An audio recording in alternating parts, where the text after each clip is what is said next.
REED-BBS, BBS, Black Birch Sugar, Bachelor's in Boxing Studies, Televisión, Fred Sanford of the Fistic Arts. In British boxing news, Anthony Joshua, unified heavyweight champion of the world, has got 2 mandatories to fulfill in 2020, IBF and WBO. By the letter of the sanctioning body law, Joshua was supposed to fulfill the IBF mandatory, aka KUBRAT PULEV, by May 31st of this year. WBO mandatory, Oleksandr Usyk, has a sell-by date of June 4th of this year. Now, we all know these sanctioning body laws and bylaws, they ain't worth the price of the paper the letters were printed on. Things are subject to change. And by change, I mean, hey, let me take this $10,000 bill into this bank. I'm going to deposit $1 and you keep the change. Then we'll push one of these mandatories to the back of the 2020 calendar, all right? Okay? That's what I mean by change. So, to the surprise of no one, Joshua versus Pulev will be first. Usyk's mandatory challenge will be pushed back. Before I detail that a little bit more, want to encourage you to subscribe, to comment. You comment, I comment. You comment, I comment. Sharing is caring. Love tap and or bitch slap that like button for you, boy. Shout out to Fight Beat, especially me British boxing breaths on Fight Beat. Sweet Caroline, oh, oh, oh. Love you lads, love you lads. Anyway, Usyk versus Chisora, penciled in for March 28th. Usyk, of course, 17-0, 13 knockouts, 2012 gold medalist, undisputed cruiserweight champion once upon a time, World Boxing Super Series winner, unanimously voted 2019's Fighter of the Year. He is Phil. He is very Phil.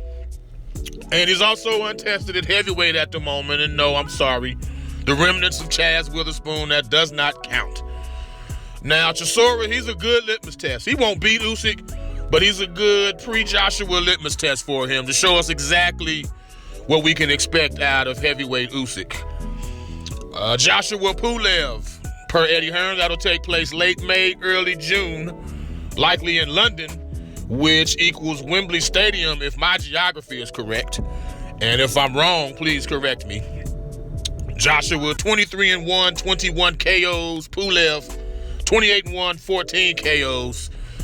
Glad to see my man got over, of course, he had the bogus sexual assault accusation thrown at him. I'm glad to see that's dried up and shriveled away. By a well-built opportunist that he kissed on the mouth, no less, during an interview. That was your first strike on camera. A. B. You kissed an opportunist on the lips. 2 strikes right there, bruh. Fortunately, video surfaced of her offering up lap dances like business cards, and the accusation and allegation disappeared like it should have. Moral to the story is, and like Belle Biv DeVoe prophesied, never trust a big butt and a smile. Never trust a big butt and a smile. Or in this case, a nice rack and a smile, I guess. You can't trust a nice rack and a smile either. And while I'm thinking about it, don't trust a Coke and a smile either. You know what I'm saying? Richard Pryor, he famously advised Eddie Murphy on how to deal with such a thing. Anyway, Pulev, he's won like 8 straight since Vlad stopped him in 2014. He's game, he's tough, but he's a big-ass target, man. He's slow. He lacks Andy Ruiz's skill set, those educated hands, the hand speed. It will be interesting to see if Joshua resumes a more aggressive approach or if Ruiz has permanently spooked him into being overly cautious. All that said, I can already see Eddie Hearn laying the groundwork, the foundation for Joshua not facing the Wilder Fury 2 winner. You can already see it coming. Well, he's got to fulfill mandatory obligations to the WBO. I'm sorry. Can already see it coming, man. REED-BBS, BBS, Black Birch Sugar, Bachelor's in Boxing Studies. Televisión, Fred Sanford of the Fistic Arts. When all is said and done, there's nothing left to say or do.